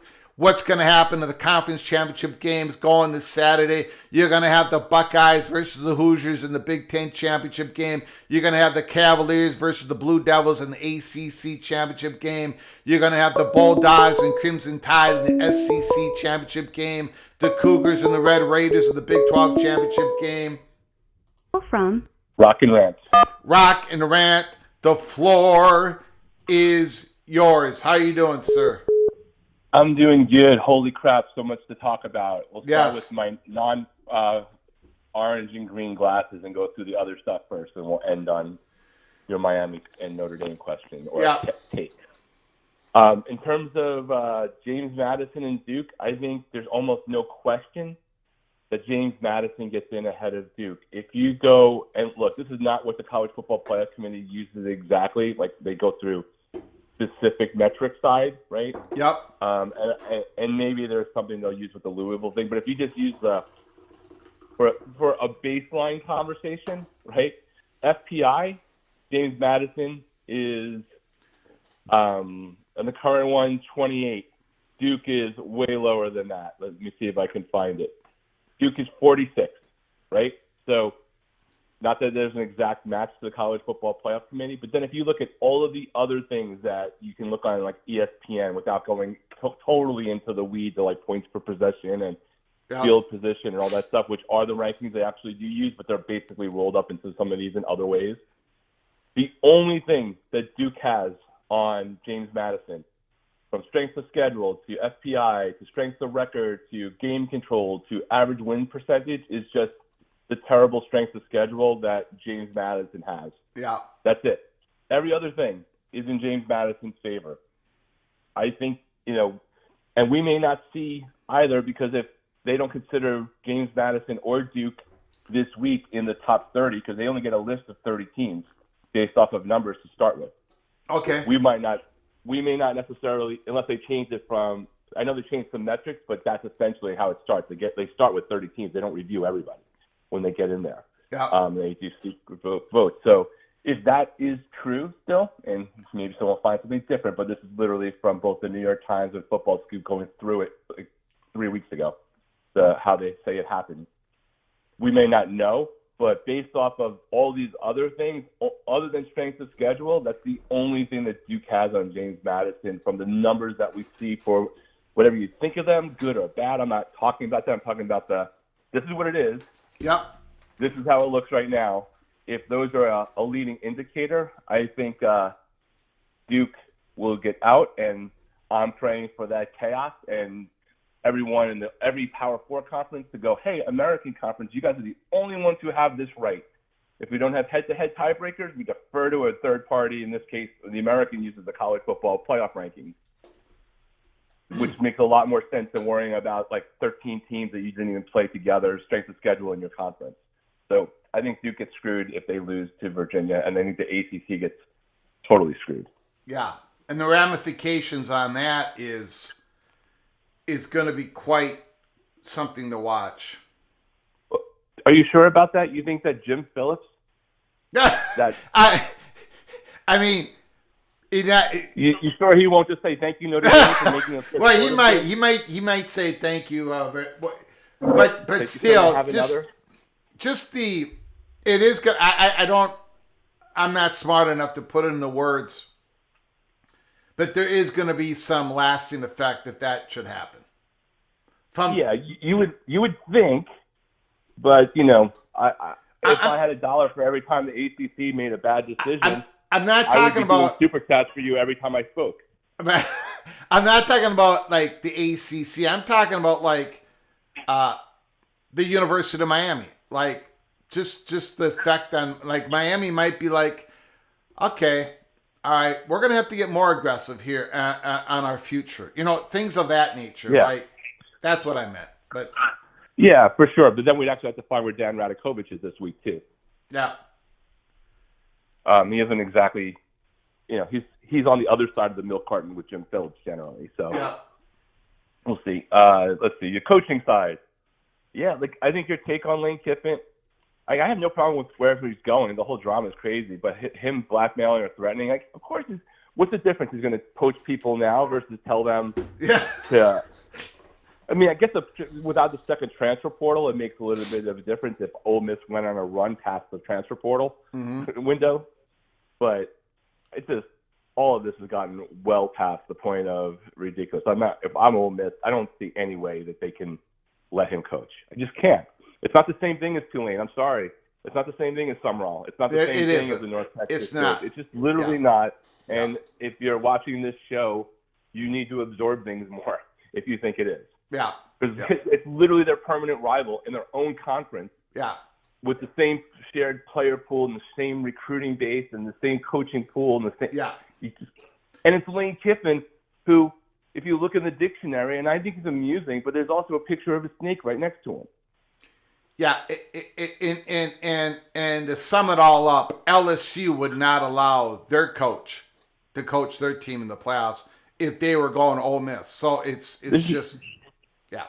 There's no way. Yeah. There's the only way LSU would, because LSU is at the top of the food chain. Yep. So the only way they would allow their coach to continue is if he was being named to like take an NFL job, and the NFL wouldn't have an issue with him finishing it out because there's no conflict of interest, and the schedule, their calendar isn't going to get so messed up, other than, I don't know if I can't remember when the combine is, but I think that's in February if I'm not mistaken. So it's not the same situation. LSU would never allow it to happen. Yeah. And then the last thing I wanted to touch on and get your take. I'm proud of you, Greg. You at least came around to the Miami Notre Dame thing, and I don't think this is going to happen, to be clear. Like, I think the committee is going to keep Notre Dame in. But I will tell you, I have a slightly different take this morning than I did last night, because the final season stuff came in, right? Like, now we have 12 games versus 12 games, everything's sorted. Yep. And I think the college football playoff committee, if people are honest, and I know I'm a Miami fan. I am doing this call as a Miami fan, but I'm doing it with data. Take your shots. And I'm taking shots at Notre Dame fans in the most toxic way on Twitter, so have at it. If you're looking at things for real, and we don't know what the percentages are of this pie, of like how they look at one team versus another, but we know what the things are. Head-to-head, yes, it freaking matters. It's one of the four things by itself. Yep. Shared opponents. We now have 4. 3 of them, Miami beat by more. And then Notre Dame fans like to come in and say, garbage time this, garbage time that, but they only selectively care about the garbage time of who did what. They act like they did not have their starters in at the end of the game against Pitt, because they did. And then they talk about the garbage time touchdown there. Like, it's inconsistent. End of the story. Miami beat 3 of the 4 shared opponents by more points. Period. End of story. The games are 60 minutes for a reason. And I can do back and forth. Miami took people out of the NC State game and the Virginia Tech game. Garbage points scored, right? But they don't care. They mock those. But in reverse, it doesn't work back for them on the last score that Pitt's offense had against their backups. Even though Notre Dame's offense was in the game at the end of the game. So there's that. We don't have a conference championship here to decide for either team. That's one of the other things. So then we get to the metrics. And last night's game, so Miami jumped on the FPI from 10 to 7. And these are just a gauge, right? Because the stats they use are really different, but we're using this as an indication. So now you have instead of a 6-point separation, you have a 4-spot separation now between Miami and Notre Dame. And the way the committee looks at all of these stats is that things are really close to each other. They're statistically the same to them. Like, if you're number 3 and something, number 30, or 3 and 20, that's one thing. But if you're 4 and 9 or 2 and 6, they're not really thinking of it as a massive gap. Then you look at after FPI, if you do strength of record, Notre Dame's 13, Miami's 14. Strength of schedule, Notre Dame's 42, Miami's 44. Game control, Notre Dame's 5, Miami's 6. Average win percentage, Notre Dame's 5, Miami's 6. Every single one of those metrics, they're the same freaking resume. Same thing, period, end of story. You can sit there and say that Notre Dame has 2 better losses, whatever that crap is, then Miami's fine. Miami still has a better win.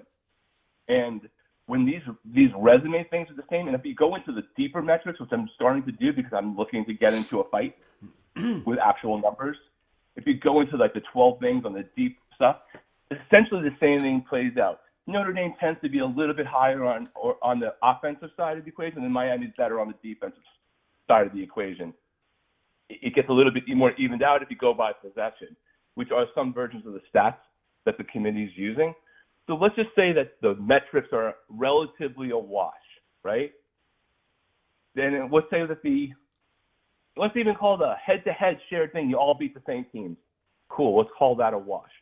So then you're measuring head-to-head versus an eye test. How does a committee not lose credibility when you have idiots like Joey Galloway on TV saying Miami hasn't been good in a couple of weeks? Miami's looked great the last 4 or 5 weeks, right? They had this stumble. They didn't have their stumble in the beginning, which I guess is okay. And Notre Dame has looked great. So how can you sit there and tell me last night after this round of games, after the last 2 weeks, that there's a massive gap in eye test, whatever that is, that overrides head-to-head? So I don't think it's going to happen, Greg. I'm proud of you that you came around. Now, but I think it's like a 1 in 4 or 1 in 5 chance that Miami and Notre Dame do flip on Tuesday, but I'm not expecting it. And if it doesn't happen on Tuesday, it's not happening. Yeah. It isn't so much that I came around. To me, it's Miami finished it. Like Miami, I had no problem with Notre Dame being ahead of Miami all these weeks. I have not had a problem with that until now. And I think Miami got them by a nose. Like, Miami was closing and the bobs of the heads back and forth, and the bob of Miami's nose hit that finish line before Notre Dame. If you're talking about the thoroughbred race. I would have Notre. Go ahead.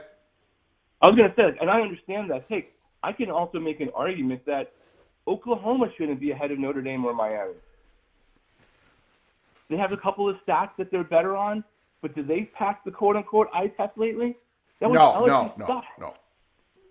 There's some things that Oklahoma is ahead of both Miami, but the things that Oklahoma is ahead of Miami and Notre Dame, and probably BYU. I didn't need to look at that. Like, BYU fans can fight their own battles. I got my own. Yeah.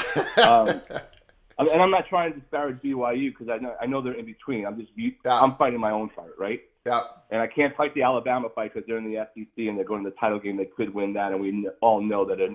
I don't even think a boat race Alabama team in the SEC championship game is getting eliminated personally, Greg, because of the SEC and Sankey. I think the power is too much. I think they'll do that to BYU in a heartbeat, though, if the roles were reversed because it's inconsistent. But if you look at Oklahoma, right? Oklahoma's FPI, they're 16th this week. Notre Dame is 3, Miami's 7. Strength of record and strength of schedule, they're like 4 or 5 spots ahead of Notre Dame and Miami. The strength of schedule, of course, has all the SEC stuff, which is a self-fulfilling prophecy. They're behind Miami and Notre Dame on game control, and they're multiple spots behind on the average win percentage. So just using, again, those ESPN things, I can make an argument as well against Oklahoma, even though they won. Yeah. So, I don't know. It's going to be crazy. I don't think it's going to be the chaos that we wish for on Tuesday. I think the chaos that you wish for of people just being so pissed that chaos happens after is extremely likely. And I don't think it's going to matter because the Big Ten and the SEC control the votes. Yeah. Well, I hope it matters to the point where publicly 3 of those conferences of the Power 4 lock arms in arms with each other and publicly announces that they're all for a 24-team playoff with most of the selections being auto berths. 4, 4, 4, 4, 2, 6. That's what I'm hoping. I know I'm dreaming. I know I'm a lunatic. I get it. I'm the original Minnesota moron, but the dream is alive. Rock and Rant. The dream is alive. I feel you, man. Yesterday I was dreaming that LSU could pull an upset in Auburn too, and they almost did, but it didn't happen. So yeah. All right, man. Have a good rest of the show. You got it. Appreciate it, buddy. We've got breaking news. We've got breaking news. Breaking news, everybody. Breaking news. Breaking news. PATC.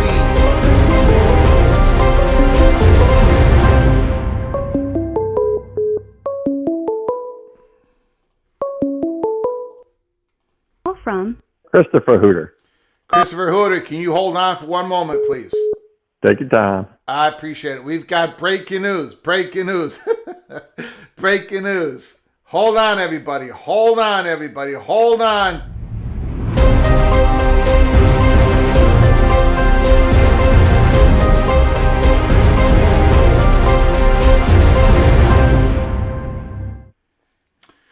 On 3 has just reported that Lane Kiffin has lined up most of his offensive staff to join him at LSU.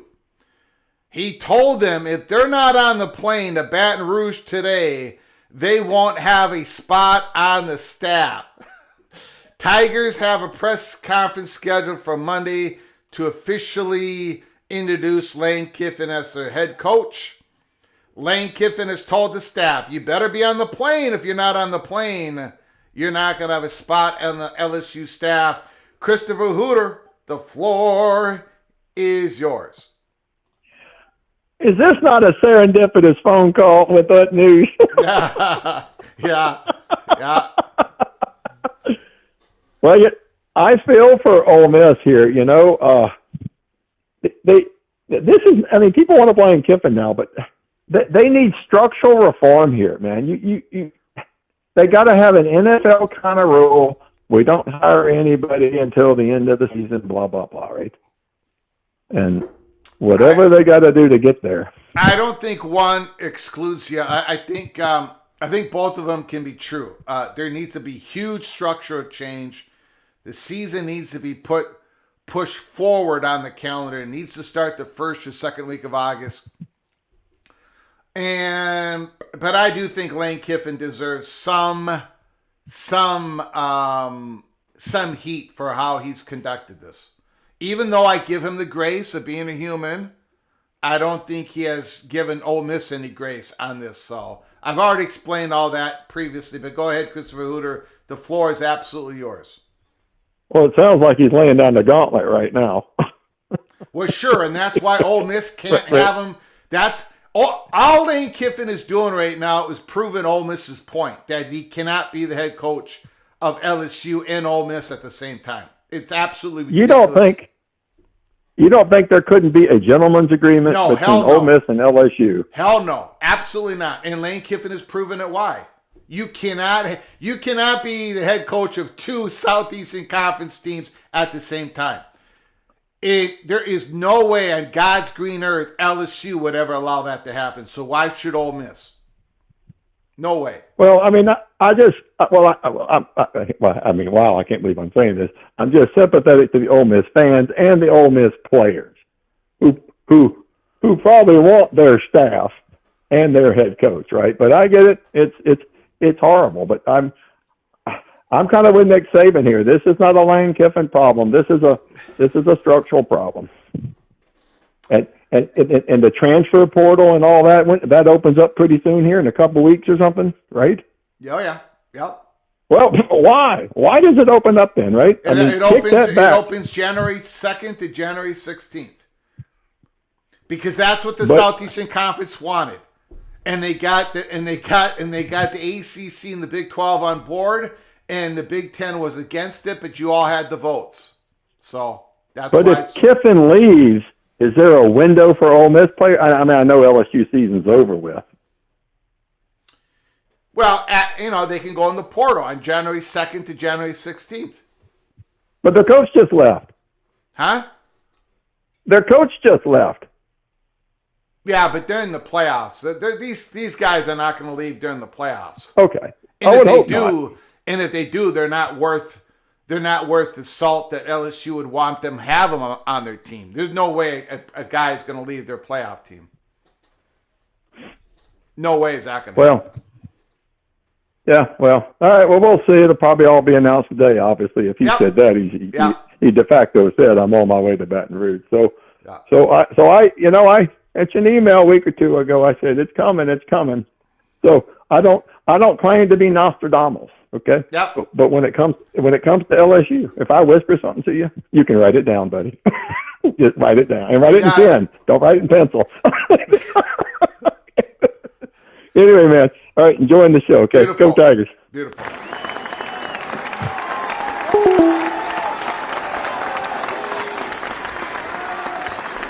The architect, Lane hasn't broken a single rule. The issue is the system. Put that emotional energy into blaming a broken system. The system is broken. The schedule is all screwed up. But not to blame. Call from Moen. Moen, can you hold on for a moment, please? Sure thing. Not to blame Lane at all for how he's conducted himself at all. Like, he gets 0% of the blame.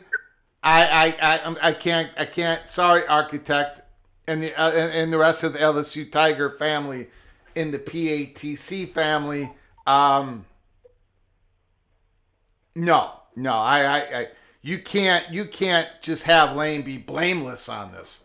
Again, I have given him grace through all this. Very difficult decisions. Had a tough time making a decision. Ole Miss has been good to him. LSU's an incredible job. But this late, where he's threatening Ole Miss, come on, man. There is no way that Ole Miss, Lane Kiffin could not see that Ole Miss could not have him as a coach in the playoffs. That is on Lane Kiffin. LSU would never allow that. Why should Ole Miss? Why? Moen's on the phone right now. Do you think if the Buckeyes head coach, the Buckeyes are going to the playoffs, but he's having a hard time with the president, athletic director, whatever the reasons, and he signed on to be the new head coach of Penn State, that Ohio State would allow him to be the head coach of Ohio State during the playoffs when he's the new head coach of Penn? No, of course they won't. The frustrating part is, yes, the schedule, but the thought that Ole Miss would allow Lane Kiffin to be their head coach. Come on, guys. Come on. There is no way Ole Miss should allow. They can't allow that. They would not be protected of their program for next year, for the portal, for the coaching staff, for everything they've got to do. So of course some of it is on Lane Kiffin. How can it not be? He actually believes, he demanded that Ole Miss let him be the head coach of Ole Miss while being the head coach of LSU. No way. So yes, am I a little bit emotional about it? Of course I am. I love college football. Lane Kiffin, it's fantastic news for LSU. You should be excited. All that is true. But to sit there and say that Ole Miss did not have a point to this, that Lane Kiffin did not, and this ain't the first time on Lane Kiffin, by the way. So let's not forget about all those other past histrionics from Lane Kiffin. I think he's going to be an excellent coach for LSU. I think it's a great spot for him, and LSU is going to be dangerous. But to not blame Lane Kiffin at all? No, come on. That I cannot possibly hold that opinion. Moen, the Buckeye, tell me I'm wrong once again. No, you're right, Greg. As far as I'm concerned, Lane Kiffin is a receptacle for a feminine hygiene product. He always has been, always will be. You brought up a great point. He did it to Tennessee. You know, it's shocked Pikachu face. You can't be shocked, you know. The writer may have probably said it, the Ole Miss sports writer probably said it a little dirtier, but leopards don't change your spots, Greg. They don't. You know, a guy's a scumbag 20 years ago, he's generally going to be a scumbag 20 years later, too. So I'm not at all shocked about Lane Kiffin stringing Ole Miss along. He probably knew 6 weeks ago he was taking the LSU job. You know what I mean? It's not like it's a snap decision here. He knew he was taking the LSU job. His agent strung along Florida as long as Florida would be strung along Ole Miss as long as Ole Miss would be strung along to up the value of his contract with LSU. So I'm not at all shocked by this. This is probably the least shocking thing ever that Lane Kiffin would do something like this. I mean, yeah, it's like when you mentioned Dylan Raiola potentially going in the transfer portal. Shocking that kid would go in the transfer portal based on his history of changing high schools and flipping commitments. It's in his nature. So, but I did want to call and say congratulations on the Axe in the most Big Ten game I think I've seen in a while. Wild and snow, so that was very, very entertaining game. As an old Big Ten fan, I appreciated it. You know what the best part of that game was? Is that our Arkansas quarterback, Drake Lindsay, had no problem in that weather. So that's very good news because he was good. To be fair, I think Wisconsin's on their 17th quarterback now. And I think they just promoted him from like a high school squad. So I will cut them a little slack. But sure. Yep. No, congratulations on the Axe. Order has been restored in the Big Ten. Ohio State has thwarted the evil empire that is the Michigan Wolverines. I want to put this out here, Greg. Right now, 24 teams is too many. No. That is too many teams for a play. It is, brother. No, brother, it is. Brother. Listen to me. Listen here. I got this figured out. No, you don't. I heard your okay, go ahead, but you have Buckeyes have nothing figured out. Go ahead. No at-large bids. They're all AQs. 16 teams. 4 for the Big Ten. 4 for the SEC. 3 for the ACC. 3 for the Big 12. 2 G6 champions. 16 teams. No buys. No at-larges. No committee interference. The only thing committee would handle is seeding them, ultimately. You want to earn it on the field, you can earn it on the field within your conference doing playing games. Have 3 versus 6, have 4 versus 5. Have your conference championship. This weekend, Miami should have the option to be playing to get into the college football playoff. I think Utah should have the option to be able to play in to get a slot in the college football playoff. But they're not having that. They're sitting at home. These teams are going to sit at home. Vanderbilt's going to sit at home this week. Texas is going to sit at home this week. Why wouldn't it make sense to have Vanderbilt play in Texas this week? Well, okay, here's the problem. The SEC's never going to go for it. Never, never, never. If you're having a 16-team playoff with only 8 Qs and the SEC, their ceiling is 4, they're never going to go for it. So it's dead on arrival. The genius with a 24-team playoff, there's a lot of genius behind the idea, Moen. A lot of genius behind the idea. The thing about the SEC is they can have up to, they can have 4 teams. The top 4 teams make the playoffs. They can fill up with another 5 teams in that large bids. But it raises the floor for the Big 12 and the ACC. It raises the floor for the regular season, the value of the regular season. A 16-team playoff AQ just isn't going to pass because the SEC will not allow it. If they do, then I'll jump on a board. But I don't think the SEC is going. I don't think the SEC is going to be like, oh, we get 4, and how many does the Big 12 get? Well, you can always regulate it by changing it based on the previous outcome. Yeah. To give more bids to one conference and less bids to another.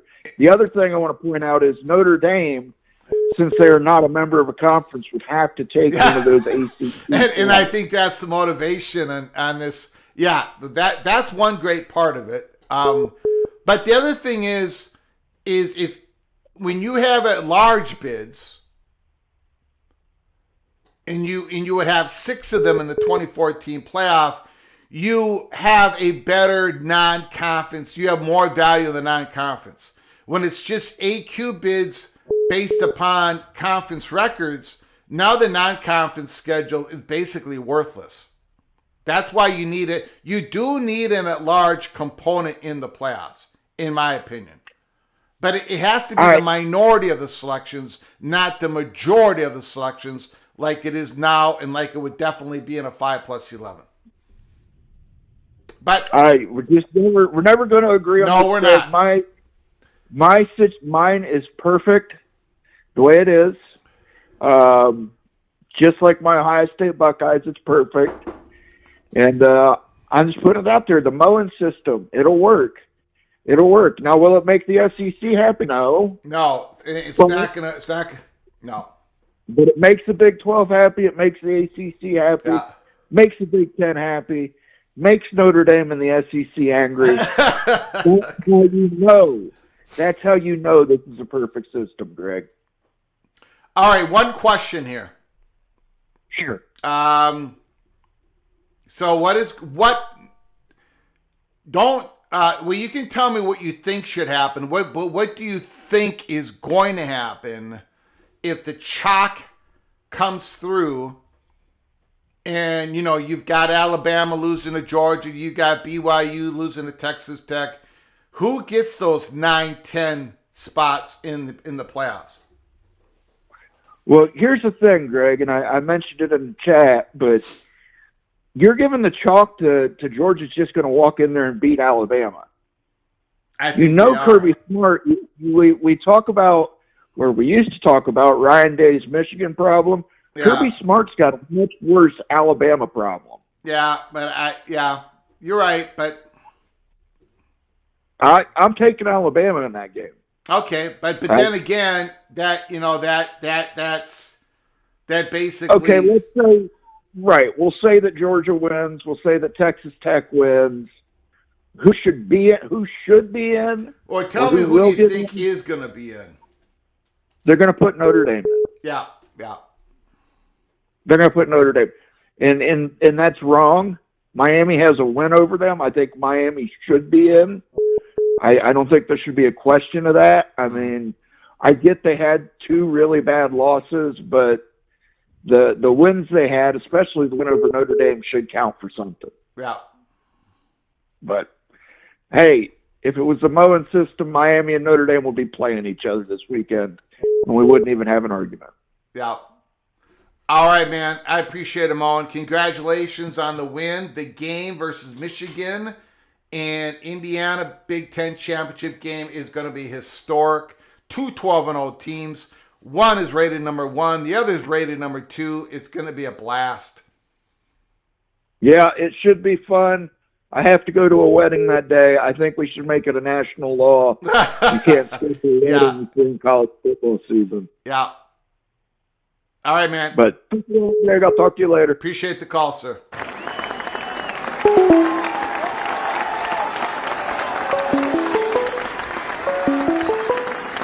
Call from Ryan Willie. Hi, Greg. Thanks for taking my call. Yeah, you bet. Can you just hold on for a moment, please? Yes. A lot of comments are streaming in here. Go Black 45. Greg, will the Gophers allow PJ Fleck to still coach when he accepts the USC job next year? No. If the Gophers by an incredible miracle, and I mean it's going to take a miracle. It's going to take the Gopher God, the golden maroon God in the sky. No, of course not. And here's my response to all the LSU Tiger fans in the chat room. LSU would never do it. LSU would never do what they think Ole Miss should be doing. LSU would never allow it. So why should you expect Ole Miss to allow something that LSU would not allow? That I don't know how you go around that. You think LSU is going to allow their coach to coach the LSU Tigers in the playoff when he just accepted a new job in the SEC? Ole Miss at some point has to look out for themselves. LSU has looked out for themselves. They've got Lane Kiffin. Very exciting time for LSU. No, I'm not trying to rain on your parade. I've said over and over again, you guys got a very good coach, and you should be very excited. But to also say Ole Miss should allow him to be, no way, no, it's unfathomable. It's unfathomable. There is no way. If Ole Miss let that happen, oh God, they would have internal problems at that. You would have. Well, I'm not even going to go down it. It's just, guys, I think, God bless the LSU Tiger fan base, but I think you're missing a big, big elephant that's in the room here. Ole Miss has to look out for itself for the 2026, 27, 28 season. It's very easy to get into a hole, especially in the Southeastern Conference. They have a structure. They have this NIL structure. They got their boosters. They cannot afford to have the LSU head coach be the coach of their team in the playoffs. It is no way it's going to happen. And Lane Kiffin should have acknowledged that many hours ago. Period. Great coach. Great coach. Congratulations, LSU. Now we'll see what happens with Ole Miss and their new head coach. Ryan Willie, Mr. Eva Badger, thank you so much for your generosity today. The floor is yours. Hey, great. Thanks for taking my call. I'm going to skip. I'm a man of my word. I said I would give 20 memberships, and I have. You have. Very much appreciated, sir. But I believe that you and Moen are both wrong as far as CFP Right. should be. And I've said this in the past. I actually think that they should go up to 32 teams and leave the committee out of it completely.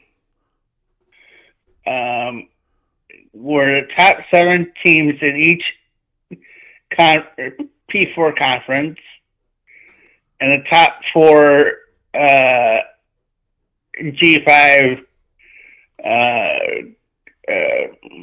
ranked teams would be in the playoff.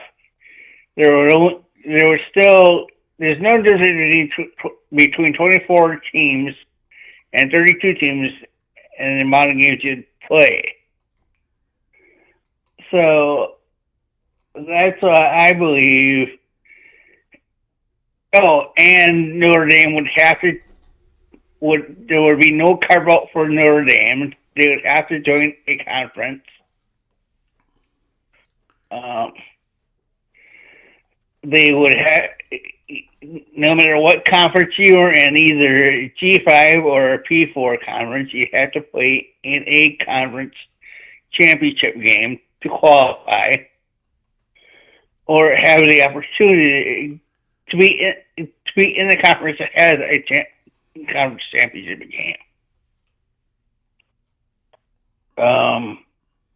I know that probably would not fly, but I believe it would be the best thing going, because now you got all these ACC fans and Big 12 fans crying because they're going to get screwed out of the playoff.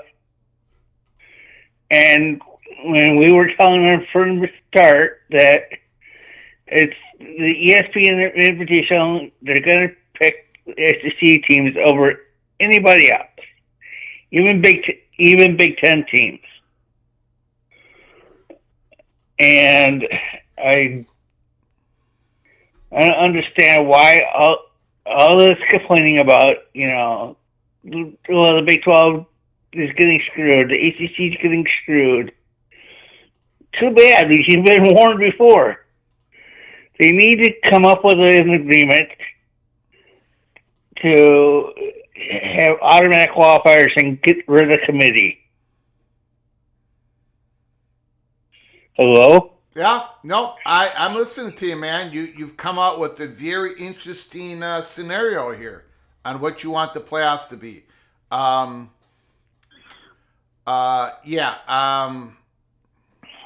don't know how much I should add to that. Let me ask you a question, though, Ryan Willie.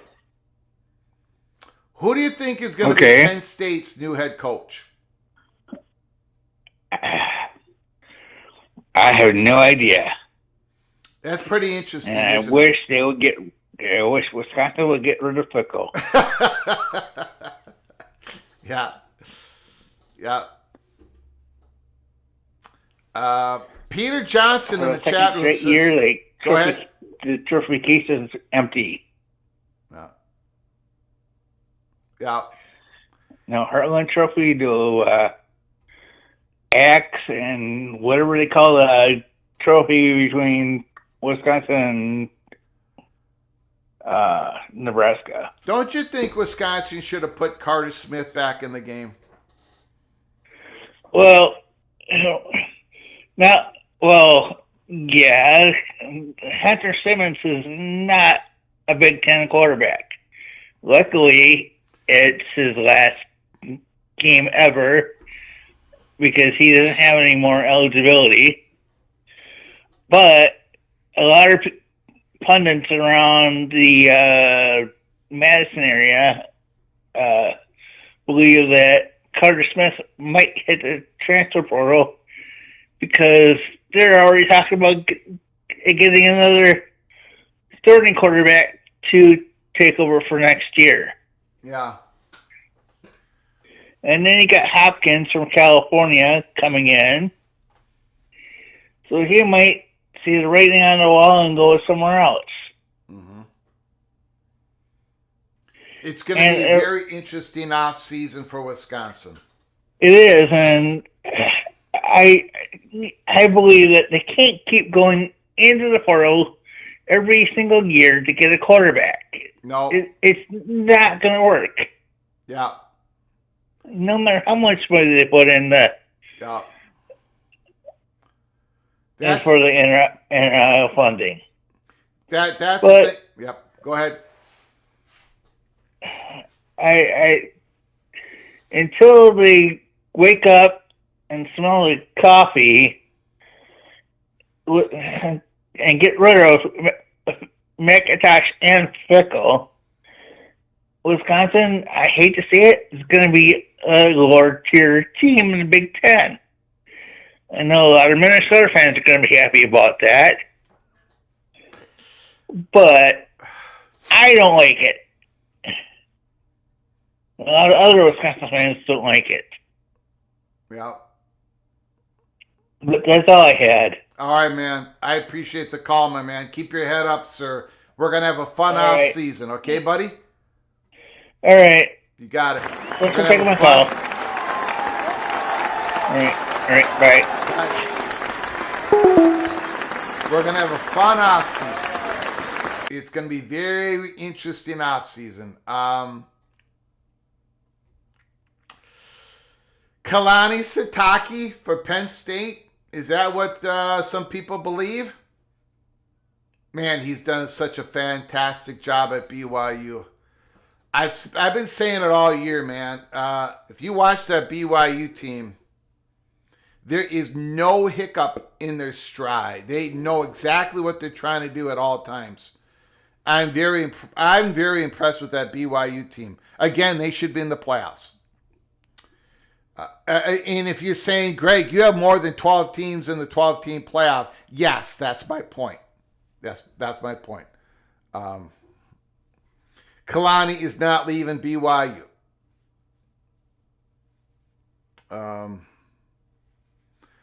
I will finish 6th in the Big Ten when you predicted 12th. I already given your flowers, Bobby. Iowa had a very good season, and they're going to have a very good season next year if they get a competent quarterback, because your offensive line is going to be fantastic next year.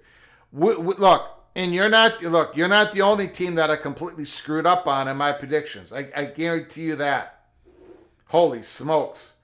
We're not going to go through it today, but just take a look at the ACC. I got Clemson number 1. All right? I've got Clemson number 1 in the ACC. You want me to do another one? How about the Big 12? I got Arizona State, Baylor. All right? How about the Big 10? Do you want me to go on further? Penn State. What about the SEC? I got Texas. But we're going to get that off the screen as fast as we possibly can. Pete Golding is expecting to be the interim head coach at Ole Miss during the playoffs per On 3. They did not go with the offensive coordinator. They went with the defensive coordinator. Very interesting. Very interesting indeed. Wow. Thank you for the breaking news, Buckeye Greg. I appreciate it.